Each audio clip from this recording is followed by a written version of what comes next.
So the Bible says now the children of Reuben and the children of Gad had a very great multitude of livestock. They saw the land of Jazer and the land of Gilead, that indeed the region was a place for livestock. The children of Gad and the children of Reuben came and spoke to Moses, to Eleazar, the priest, and to the leaders of the congregation, saying, Atharo, Dibon, Jazer, Nimrah, Hashbon, Eliakim, Shebam, Nebo, and Beon. The country which the Lord defeated before the congregation of Israel is a land of livestock, and your servants have livestock. 5. Therefore they said, if we have found favor in your sight, let this land be given to your servants as possession. Do not take us over the Jordan. And Moses said to the children of Gad, to the children of Reuben, shall your brother go to war, or you sit here? Now why will you discourage the heart of the children of Israel from going over into the land which the Lord has given them? Thus your fathers did when I sent them away from Kadesh Barnea to see the land. For when they went up to the valley of Eshcol and saw the land, they discouraged the hearts of the children of Israel, and they did not go into the land which the Lord has given them. 10. So the Lord's anger was aroused on that day, and he swore an oath, saying, surely none of the men who came up from Egypt from 20 years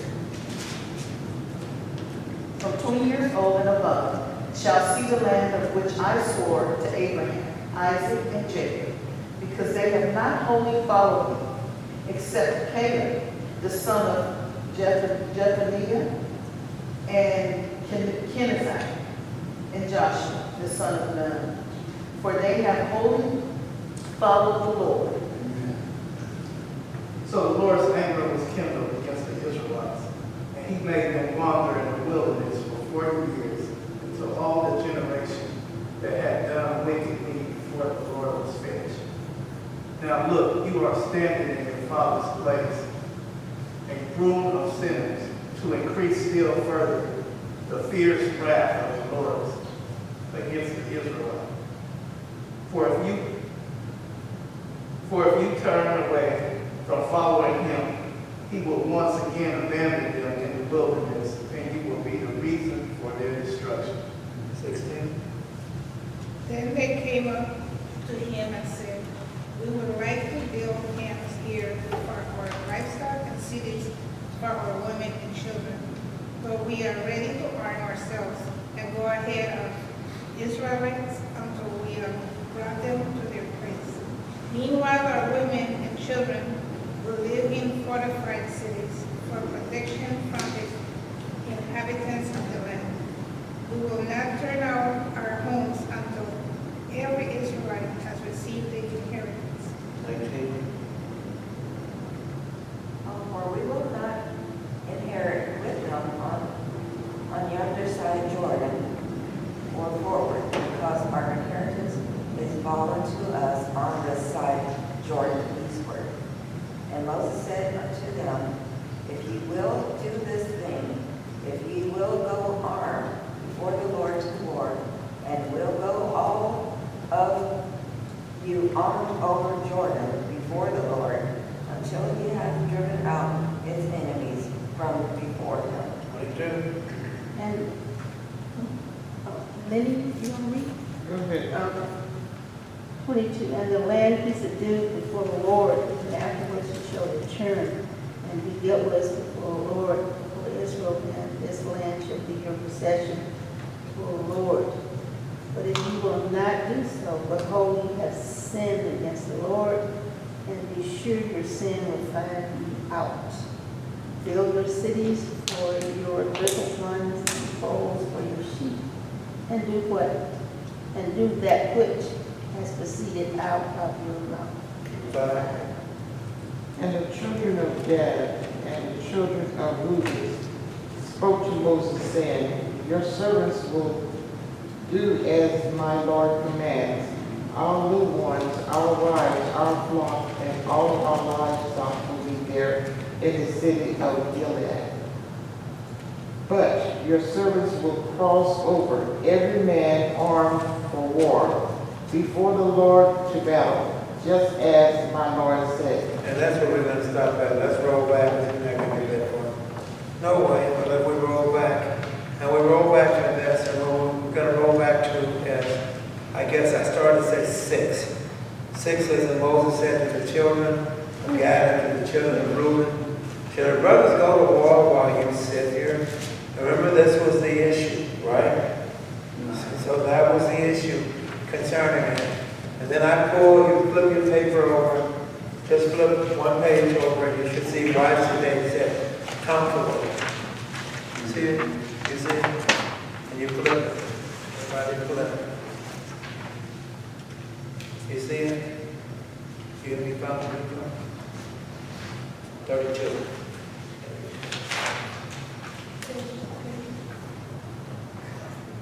I gave you 1 through 18, right? that's 32. 1 through 42. You don't have one there? Can I ask you for one? Right now, we go on here.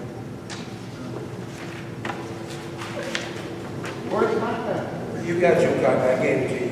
I don't know what copy. I did, I gave you a copy. I walked over and put it in your You hand. guys underneath the word? I sure did, I walked over and put it in her hand. Jesus.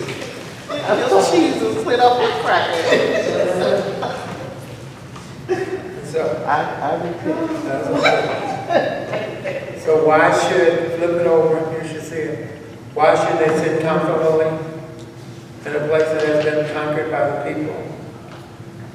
As a whole, while their brothers went on to fight for the promised land. This is surely a prime temptation of affluence. The more we have, the more comfortable we become with what we have. And the harder it is to give it up for the sake of others. We become inwardly focused on maintaining our own personal standard of living. And we easily lose sight of the needs of our brothers and sisters. We become self-sufficient and isolated from others. And isn't that true? If you really stop and think about it, you fall into a comfort zone. I said that's what has happened, believe it or not, to a lot of folks that will not give up their religion. They've fallen comfortable. They're comfortable where they are. They've been given a responsibility and obligation where they are. And so now when the truth actually comes before them, it is a rarity. You've heard me say 2 Sundays in a row, as believers. Believers, when the truth is being given, believers will change. But believer will. I can't say it enough. I said Sundays, 2 Sundays now, I think a lot of people have gotten this idea of, well, I'm saved. Once saved, then I'm okay. I'm all saved. I says, and I know they didn't fully understand it. I says, because that ain't never came out of my lips. What came out of my lips were believers. That's been the issue here. So you got folks sitting there, well, shoot, I was baptized, so I'm saved. And so then once saved, I'm always saved. So that means I can live as I choose. You hear me? I can live like I want to live. You hear me? I can worship like I want to worship. Come on, you there, Calvin? Yeah. You hear it? So because according to even the pastor has said, once saved, I'm always saved. That is, and I told you John 10:24, Jesus made the statement, no one has snatched me, that which my Father has given, no one has snatched them from me. I says, that's true. It is true. The point is, are you a believer? That's the ones that haven't been snatched.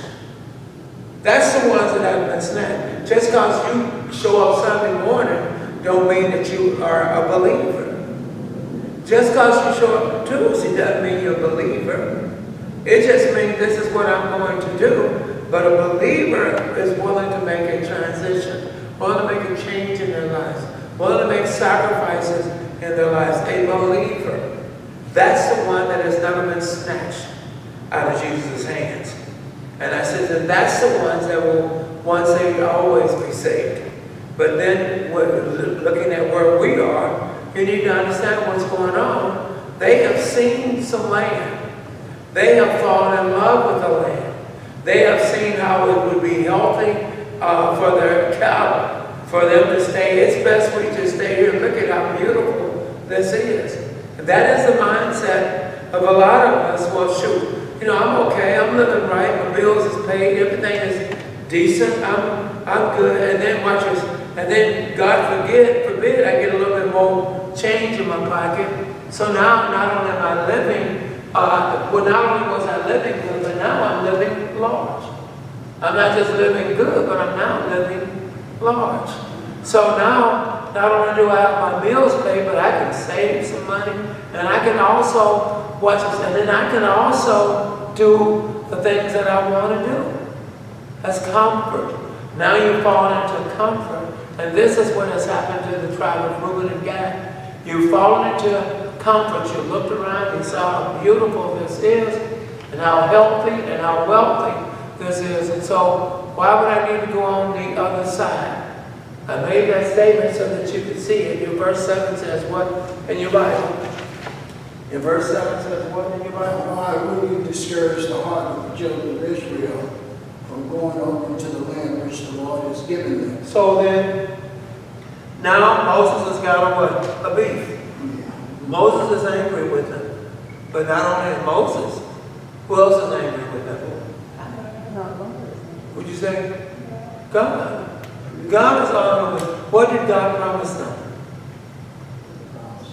The land of milk and honey.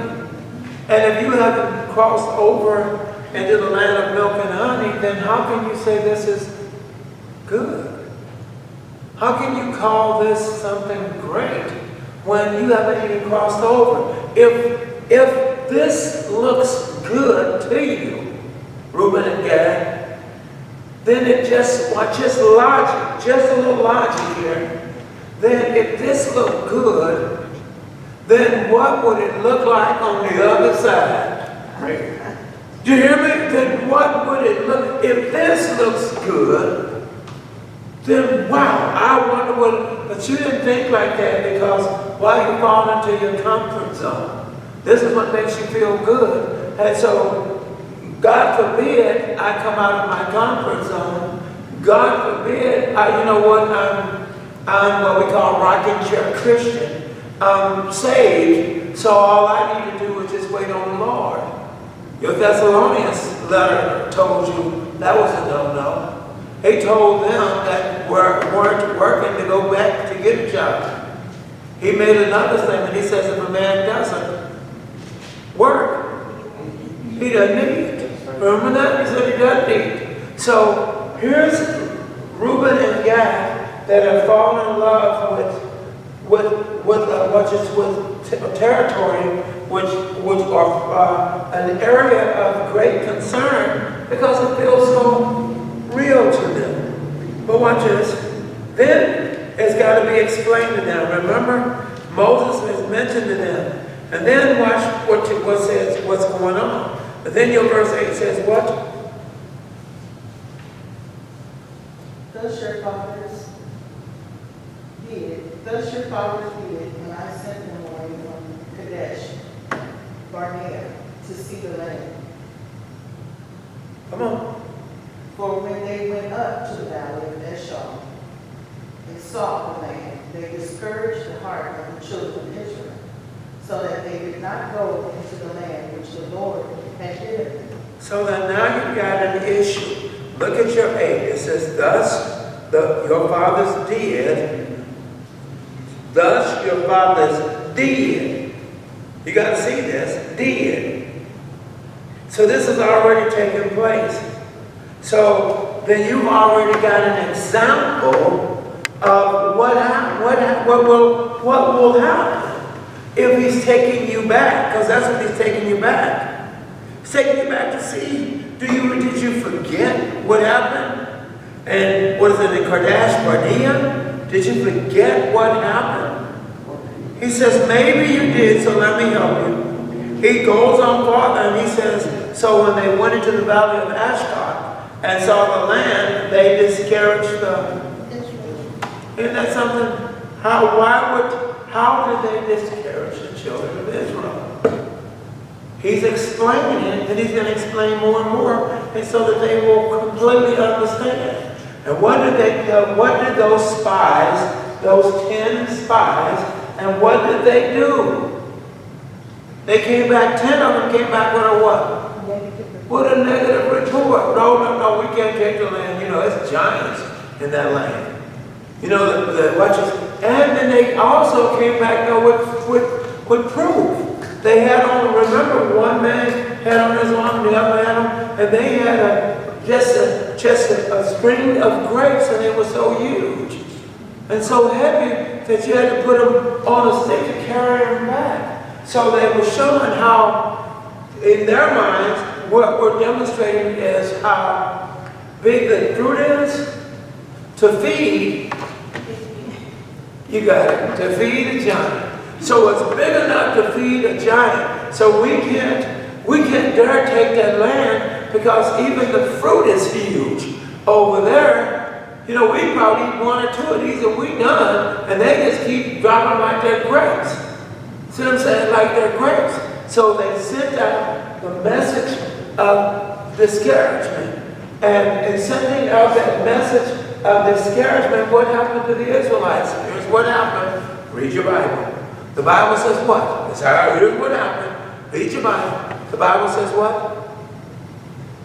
So the Lord's anger was aroused on that day, and he swore an oath, saying, surely none of the men who come up from Egypt, from 20 years old and above, shall see the land of which I swore to Abraham, Isaac, and Jacob, because they have not wholly followed. And so then that wholly follow me would be a word that I've been using for a couple of Sundays. It's called what?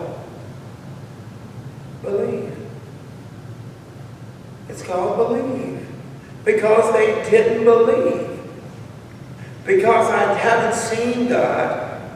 So how do I know he's there? It was God that told them to watch us, to send them up to see the land that they would receive. It was the land of milk and honey. It was the land that he was trying to show them how beautiful it was.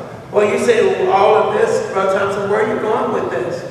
You need to really get a glimpse of this. Did not Reuben and Gad want to stop?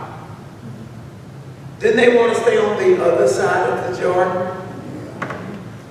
So who was he reminding? Not the rest of the Israelites. He's reminding who? Reuben and Gad. And why is he reminding them? Because for some reason or another, they must have lost their memory. They must have forgotten. So he's telling them, you don't understand. Not only do you need to stop looking, but what you need to understand is the results of what will happen. And what would be the results? Didn't it say that the Lord God was angry? Didn't it say he was angry? And then in his anger he did what? I'm sorry, what? He made an oath. Yeah, and then he made an oath, and then what was the oath behind? I mean, what was the oath about? 20 and older. 20 and older will do what? They will not enter. Wait a minute. Why are you putting that on us when it was the 10 spies that made this statement? That we could, why didn't you go out to those? They're our leaders. We didn't see it. So since we didn't see it, why don't you go get the leaders, right? They're the ones that came back with such a negative report. So then you need to take the leaders out, right? Matthew 15:9 says what? And the blind leave the blind. And maybe somebody perishes. Oh. You see what I'm saying? And you both perish. So wait a minute, so you both perish. So then watch this, if this is the case, then look what he's doing. Isn't Moses there giving them warning? Hear me? Isn't Moses there giving them warning? So if Moses is sending out a warning and letting them know, because they don't see no Matthew 15, but letting them know that what I can do is take you back into Numbers to let you see what had taken place with the 10 spies. Not only did the 10 spies not enter, but you shall not either. Not only did your leaders not enter, but you shall not enter either. You see how crazy that can get? You say, well, I didn't know. This is what he's trying to tell you, but you did know. We said, no, Lord, I didn't know. God said, but you did know. I made this statement 2 Sundays. I said, Eve. Eve knew what was right. You can't tell me she didn't know what was right. Eve knew what was right because she was walking with the Lord, just like with Adam. Satan made the statement, if you eat of this tree, you shall surely know what? Not surely that. Huh? Not surely that. What? You say Satan. God or Satan? I said, Satan. Satan made the statement. Oh, okay. Remember? You were surely not. Surely not die. But watch this. What was the purpose of something he added to that? Satan put on that too when y'all didn't know it. Yeah. He said, you shall know what? You'll be wise. You shall know what? Know the truth. Oh no, I thought you meant No. right from wrong. Yeah. You're going to now know right from wrong. What's wrong? Hear me? What's wrong? You hear me? I know what's right. What's wrong? Failing to understand, Eve does know from right from wrong. Hear me? She does know right from wrong. I heard people say all the time, well, she didn't know that was. No, she did know. Because if you don't do what's right, then it's got to be wrong. See what I'm saying? So that's beyond that issue of right from wrong. It's at another level, and the level is, I shall not surely die. So then if I shall not surely die, then what are you talking about? I need to understand where you're coming from. Eve, what is it that you desire? Because it ain't a right from wrong. What is it that you desire? You want to be just like God. Power. That's what you desire. Watch this. You came from man, but man came from God. Isn't that something? You want to, don't realize you have that relationship, but you want to be even closer to the point that you too can be a God. Remember before Eve, before the sin was committed, remember, Adam had the power, watch, he named all the animals. He had the power. Today, I think I want it to be a beautiful day. He had the power. He was a ruler over the earth. God had given him that power. Why would you give something of that magnitude away? Because you looked. Because you looked. You feasted upon your wife. That's what you feasted upon. So you lusted after your wife. And behind you lusting after your wife, look what came up. And she lusted after your power. Isn't that something? So now, here we got Reuben and Gad. Here's been brought to their attention of the things that they're doing that's incorrect. Of the things that they're doing that's wrong. And he's trying to get them to see, Moses is trying to get them to see, you got to understand this, don't Moses see the land too? Is that something to think about it. Doesn't Moses see what they see? Moses see the same thing. But Moses is relying on who? On God. They're relying on what? What they see. See the difference? So Moses then can say, in case you forgot, let me bring to your attention what took place. Because for some reason or another, you two have this time, your denial is that you rather stay here versus going to where you need to go. But the other side of that coin is this. Why would you also want to stay here?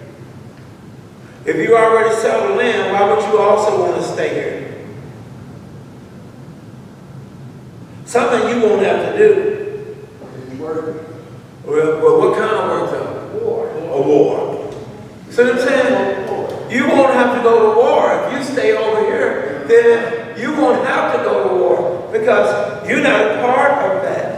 Failing to understand, but yes, you are part of that. Because what takes place is, if you say, well, you're not a part of that, if you're on the other side of the Jordan, what's on the other side of the Jordan? What nation? What nation? Egyptian? Who? Egyptian? Oh, yeah, I think you would say Gentiles. It's a Gentile. What's with the Gentiles? Lawlessness. So I'm saying, you got to see that. Lawlessness. So you've got these things that have taken their course. That's going to, Moses, they don't see, and a lot of times this is what's happening with the church. You can't see beyond. Someone said to me, if you don't have vision, Pastor, you need to close the doors. I should always have a vision of what's going on, of future vision. Well, they don't have a vision. Their vision has been lost. It is now swallowed up behind what they see. So then, before we go any farther, I'm going to do this. Back into your paper. Moses points out the likely impact of their desire to settle down outside the land on the rest of the Israelites. He reminded the Reubenites and the Gadites that their decisions might well turn the hearts of the remainders of the Israel away from the promised land.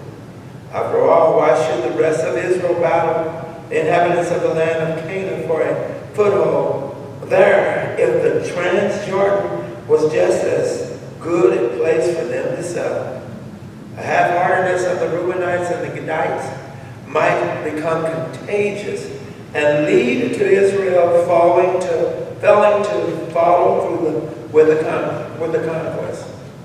Such an outcome would inevitably have results in the Lord's judgment descending upon the whole people just as it did in, and there's your scripture so you know where it was, number 14:7, where this all happened. They were guilty of the same sins committed by the 10 spies at Kadesh Barnea. That is the sin of unbelief, disloyalty, and half-hearted commitment. By reviewing the story of the 10 unfaithful spies, Moses was issuing a strong warning to these two tribes.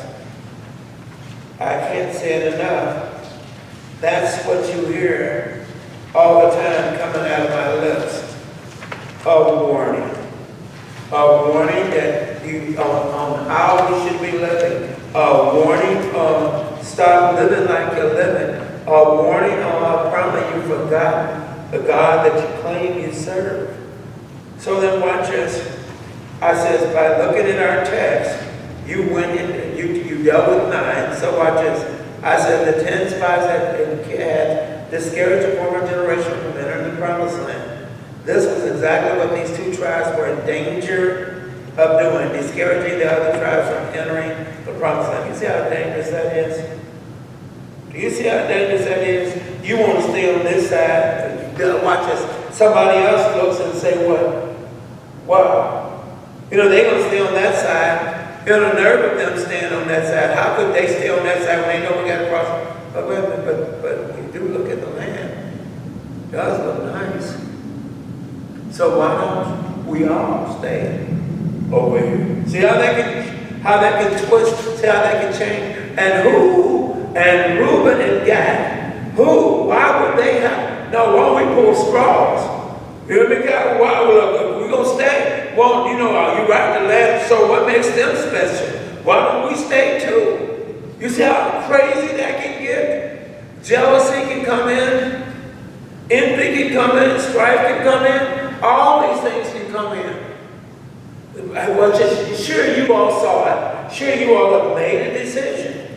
So then watch this. Then I told you 10 to 13. I said the spies arouse the Lord's anger against them and against the people. God judged the people, not allowing one person 20 years older to enter the promised land. There were only 2 exceptions to this judgment. We're going to hear it, Caleb and Joshua. God's anger had burned against the 10 spies and the people because of their disloyalty and half-hearted commitment. Do you all catch where I'm going? It's the idea of, you hear so many people talk about, yes, I'm saved. You got so many people talking about, yes, I believe. That is a half-hearted commitment. When there's things that need to be done for God, you know what, around. When it comes to supporting one another, you know what, around. Did you hear me? That's a half-hearted commitment, whether you know it or not. That says, hey, you know, sure, I'm down, but you need to understand, I have this to do. I have that to do. When you shouldn't be having anything. You should be making that day, especially the Lord's Day, you should be making that day empty. You shouldn't be putting anything on that day. But how often do you see people put something on that day? I told you when something really happens, then you cry out to the Lord. But in the meantime, you've gotten comfortable. You got very comfortable. And so now what are you doing? So now you're just living. You heard me say it, robotic. You're robotic. Hey, I know I got to get up Sunday and get down there. Let me get down there. You know, I got to pass out donuts. Let me pass out donuts. You know, I got to sing. Let me sing. You know, I got to pray. Let me pray. It's all robotic. And you say each and every Sunday I go in, I do the same thing because this is the way I do things.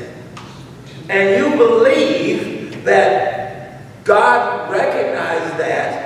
And so then that the work that you're doing then says, I'm okay with God. What did I talk about Sunday? It's what saves you? Grace. Grace. It's not built on works. So then, all that you do on Sunday, well, I came in and I passed out the donuts. I came in, I made sure the bulletins was done. I came in and all of this that you've done, you don't realize it. You're making it a merit system. Becomes a merit. You're not, watch this, but I do love. You don't realize it. No, you don't. It is just a routine that you do. So what are you saying? So routines have to be busted up. They have to be broken. And when routines are broken, then what do you get? People don't like change. People don't want change. So you're telling me I need to change. So Brother Thompson, then what would I need to be doing? It's called God's will. That's what you need to be doing. Here's the question, what is God's will? That's the question. See, I don't even know what God's will is. I showed up Sunday morning. What else do He want of me? He wants all of you. It's His day. Yes? Yeah, I was just going to say, a lot of people do good works. The only problem is it's just not service. So people do works. It's It's just not a service. Service requires sacrifice. Service. A work. You don't have to put forth no effort. You just do what's routine for you. You just do what you've normally been doing.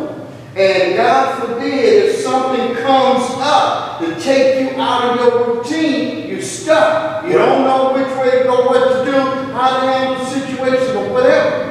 And, and that's why I say people, have this mindset that this is what I'm going to do because I'm so accustomed to doing it. But I just simply put it in perspective and say, it's either going to be a work or it's going to be a service. The service in and of itself always involves the work, but it's never without sacrifice. It's always with great sacrifice. And the biggest sacrifice, That's it. I got to get up and see, that should be the attitude. That's it. See, and that's the thing. You got to get out of that. Yes. Because that might mess you up too. I got to drag up in here on a Sunday or Tuesday or when.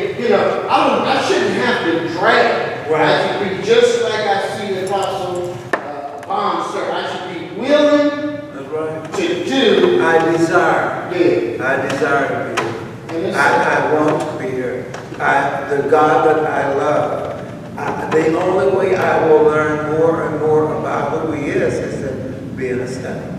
I need to be in a study. Because even with my own thinking, I can miss a whole lot with my own thinking. But if I'm collectively with my other brothers and sisters, there may be several things that I've said that I didn't even see that, or I didn't even understand that. Now that, or watch this, or I'm too embarrassed to ask and preach about it because I have to pull a Nicodemus. I have to catch him at night when he's all by himself, and then see if I can sneak over there and get an answer. When this is what your Bible studies are about, us making sacrifices. And hear me, and I pray that one day this is no longer a sacrifice. I pray that one day you truly desire to be here. It's not a sacrifice. I've got such a busy schedule, so I'll just take a few minutes of my schedule, out of my schedule to be down here. That's wrong. And so what you don't realize is it goes into a merit type system. Lord, look what I did. I took my time to back off to come here. I made a statement too also. I think I said it to my wife. I know I said it in the church. Sunday. Our routine is to be where? What was our routine to be Sunday? No, Sunday after worship. 3 o'clock, ring a bell. Huh? Convalescent home. That ring a bell? Now, so we say, okay, let's go. But watch this. But when something comes up, which did come up. So when it came up, I said, I either can run down there or I can fix the problem that needs to be fixed here. Someone would say, no, you need to go down there. No, you need to fix what's here. It's the ideal, so that you'll see it. It's the ideal of remember those that kept walking past this man that was poorly injured. Remember that story? Good Samaritan. That's what it was, the Good Samaritan. And everybody felt what I was doing was they were going to the temple. So let me make sure that I get to the temple. But there's a man over there that's been beaten pretty bad. He needs some attention. But what became more important was I need to be at the temple. Fella to understand, no, you needed to be where he was and to help him. And who knows, maybe in the process of helping him, you may be able still to make it to the temple. But that's not the attitude. We're already in Matthew's 11th chapter. We're talking about God desires what? He desires what? Mercy. And not sacrifice.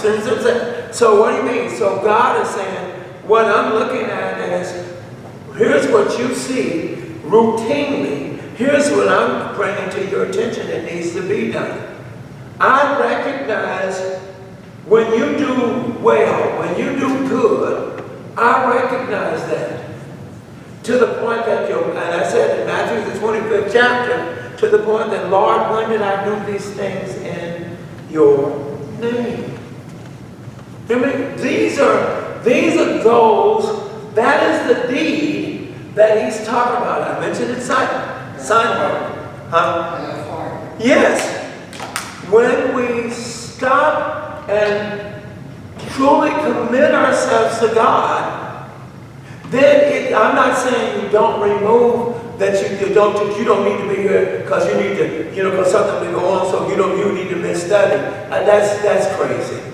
What I'm saying is there's something that did present itself. So something that presented itself, maybe I need to pull up. Hey, I just need to let them know I'll be a little late. But I do need to take care of this matter. I'll never forget, it was a Sunday night. Mallory's car, everything had fallen out of it, remember? And he said, oh no, Pastor, you need to go in there because they're looking for you. I said, no, they need to be out here to find me. Mallory said, whoa. I says, Mallory, you don't ignore what's going on. You have an issue that needs to be addressed, and we will address it. I says, if we have to have church out here in the parking lot, but we do need to address the issue. So often do we miss it. We have become routine, and this has to stop being so robotic. I can't believe it or not. Ice cream man. That's Jim Boyd. So watch this. So then, if that be the issue, then Can we turn the fan down? that's not fan. The air conditioning fan. That's air conditioning. Yes, could we turn it down, please? Or turn it off? Okay. Anything. It's getting. So then, watch this. I wish I'd take it home. He mentions in 12, read 12. Read verse 12. Except Caleb the son of Jephunneh. Where's it at? Where's it at? The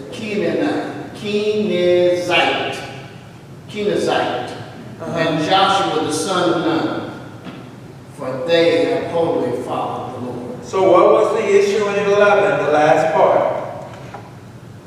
See the last part of verse 11? See it? They have not what? Wholly followed. But in 12, they have. See that? The two above. So then what they're saying is, what we do is what? We rely on God. We walk by faith. So often do you hear it said, but you really don't understand what it means, walking by faith. We don't understand what it means, making that sacrifice. Yes. You have to recognize the people that don't do it, but you don't let them discourage you. Right. You continue to do it. That's right. Because if you look in the audience right now, Go ahead. right, Go ahead. there's a need. But if you remove yourself, you see what I'm saying? If I remove myself, I could possibly, potentially be discouraging someone else. Right. And I'm not saying it for that reason only. That's right. I need to be encouraged as well. Right. And even when others may not, I still have to, because remember, I'm striving to get to a place, and I can't lose focus of that. I'm striving, and I can't do it if I pretend. I can't do it half-heartedly. I I have to do it because I'm giving honor to the one that I don't even see, but the one that I believe. Amen. I said, and believe me, I hear you, that's loud and clear. This is what's going on with Caleb. This is what's going on with Joshua. They too haven't seen the Lord. Amen. They trust him. See what I'm saying? But yet they trust him. After all, they wouldn't have went if they weren't told to go. That's right. So they went because they were told to go. And then the purpose of going was not to be discouraged, but the purpose of going was to be encouraged. They were to go see, and remember, didn't they bring back on their shoulders? Big grace. Right, huge grapes. They couldn't, one person couldn't carry them. So they had to put them on a stick and bring them back on their shoulders. If that's not encouragement, if nothing else, food. We won't have to worry about food because just eating one of these will fill you up. So can you imagine? We got a whole vine of them. Something to think about it. So then their encouragement was to, you don't understand, let me tell you where we got them from. We went into that vineyard, that huge vineyard, to get these things. So what do you mean? So then that would mean that the earth is fertile. It is very good. It's very productive. I mean, this is Joshua and Caleb. So let me tell you. So they're talking about what God told them to see. Hear me. But when you aren't focused, you see what you should not be seeing. The 10 saw who what? The people. You see what I'm saying? So the 10 saw the people. Oh, Lord, they could just squash us. You saw the people. Caleb and Joshua, that was their least concern. Their concern was, we've crossed over to the promised land. Yes, this is awesome where God is taking us. This is awesome.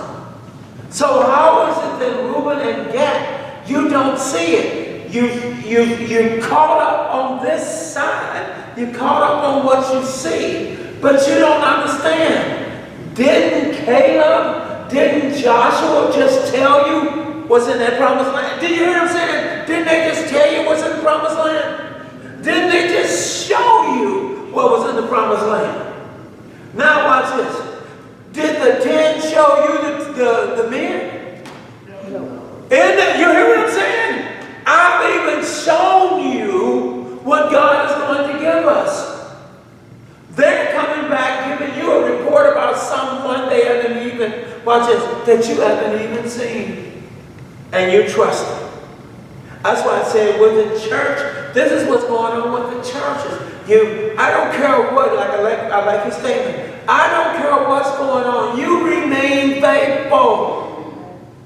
You hold your grounds. I don't care if ain't nobody but one person in here. You hold your grounds. You be that remnant that he's talking about. You do forever what's right. If everybody else, because everybody else is doing wrong, don't mean that, so it's got to be right because everybody's doing this. Not in my Bible says in that 6th chapter of Matthew that the road to hell is wide. No, wait a minute, then he told me the road to heaven is narrow. I'd rather be on that track than to be on this track. I'd rather listen to the 2 than to listen to the 10. Well, now, Moses has made this statement. So Moses is saying, even if you didn't trust Caleb and Joshua, trust me. This information has come from the Lord. I'm trying to give you some information that has come from the Lord. Please, you need to take heed. That's what you hear me always say, take heed. It is a warning. Take heed. God's word is a warning to us. It's up to us to stop quitting hunting for, Brother Thompson, if you gave more beautiful, Jamal, if you gave much more beautiful lessons, Calvert, if you gave more beautiful lessons and quit trying to, give all these old lessons that got all these scary things in it, then you know what? We have more people in the church. And God said, God has sent us all there. But you remember, God has sent us all there. Because His message is a message of warning. Oh, by the way, the message is a beautiful message. If you see it, anytime something can convict you, it is a beautiful message. But how often do we miss it because we are carnal-minded? We're still living in the world and won't admit it. You're still throwing on the OJs when you leave. Oh, y'all don't hear me. But you hear me? You say, but so what's wrong with the OJs? Absolutely nothing if it doesn't control you. But it's kind of hard to let go of the world and then talk about you love the Lord. Yours truly is learning that. I can't tell you enough, Kirk Franklin is more on my stations than he's ever been before.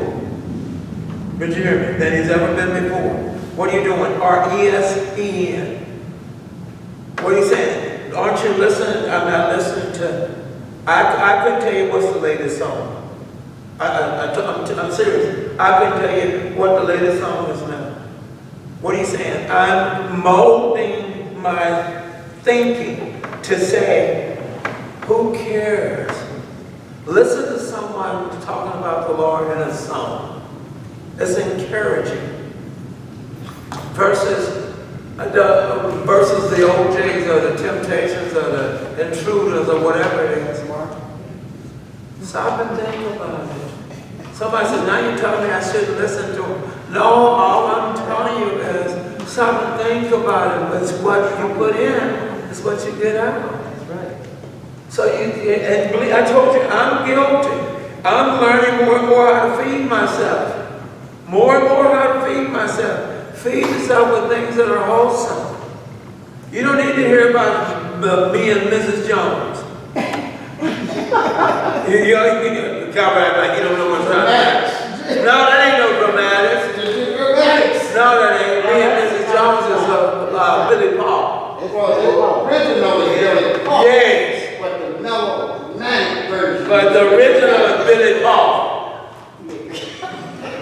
We'll listen to the passage. We already talking about who's original. At least you didn't mention Barry White.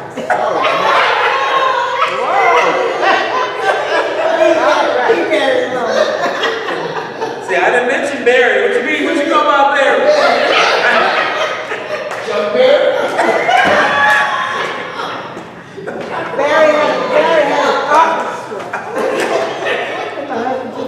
But anyway.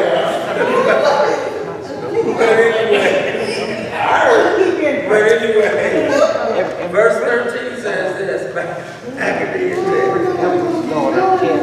13 says what? So the Lord's anger was aroused against Israel, and He made them wander in the wilderness 40 years until all the generation had done evil, that had done evil in the sight of the Lord was known. And then give me 14. Watch this, guys. And look. Whoa. Did you see it? Yes. And look. Did you see it? That's what he's saying. And look. You need to look. You really do need to look. Now watch this. Look. You have risen in your father's place. You have risen in your father's place. Come on. Root of sinful men to increase still more fierce anger of the Lord against See what he's doing? He says, I've explained everything to you. And look, you're doing the same thing your fathers did. You just like your dad. You just like your mom. Where is this going to take you? Stop and think about it. Where does this take you? Didn't he just say about 40 years they wandered?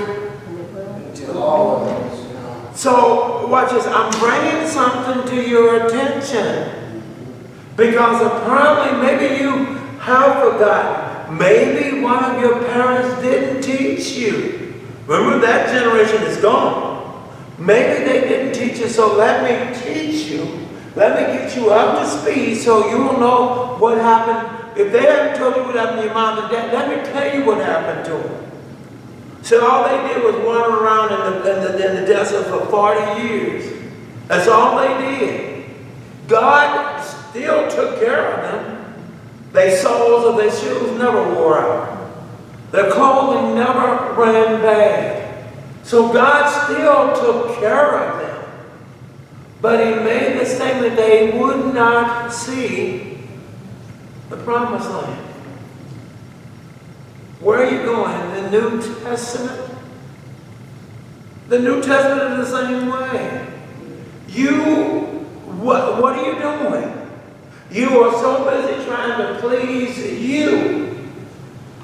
And where are you headed? You won't enter into the heaven. You won't make it to heaven.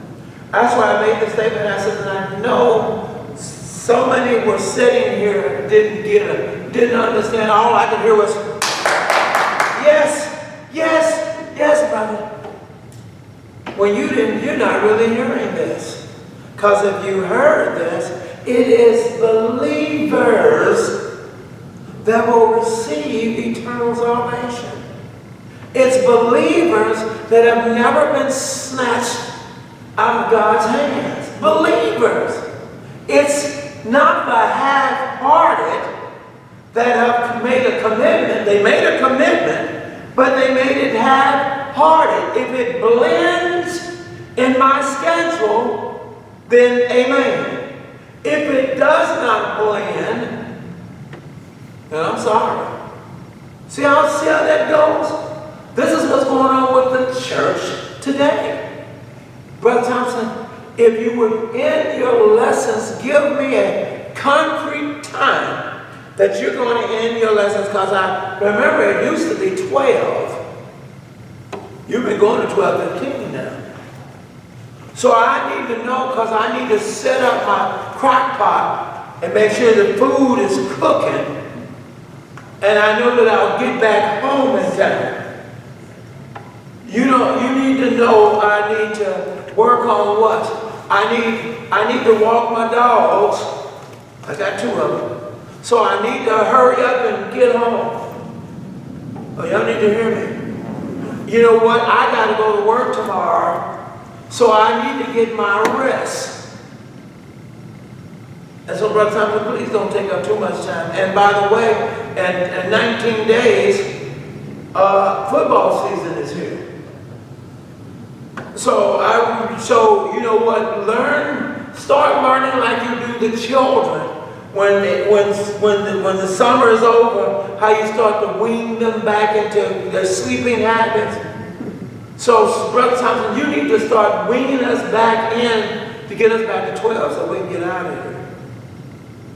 Half-hearted commitments. When God doesn't want half-hearted, we call them half-hearted. I said, watch this. I used to call them part-time Christians. God is not interested in part-time Christians. Either you are a Christian or you are. But you do need to make a decision on what and where you stand in Christ. So, we've got an issue.